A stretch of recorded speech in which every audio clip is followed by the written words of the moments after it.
শিশুদেরকে পোলিও টিকার নামে যেটা দেওয়া হয় তার মূল কাজ বংশবৃদ্ধিকে দুর্বল করা, আর মেয়েদের 15 বছর থেকে যে টিকাগুলো দেওয়া হয় সেগুলো জরায়ুর ভেতরকে ছোট ও বেশি সন্তান প্রসবকে দুর্বল করার জন্য। আর সিজার হচ্ছে তাদের ষড়যন্ত্রের চূড়ান্ত সফলতা।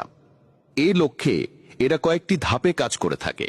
1, ছোটবেলায় পোলিও টিকা। 2, 9 থেকে 14 বছরের টিকার মাধ্যমে জরায়ুর ভেতর ছোট ও বেশি সন্তানদানে অক্ষম করা।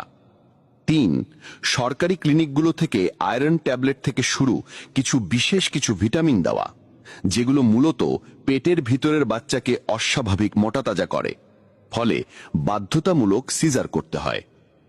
আর সিজারের মাধ্যমে বেশি সন্তানের জন্মদান অসম্ভব। ব্যাস, মিশন সাকসেস।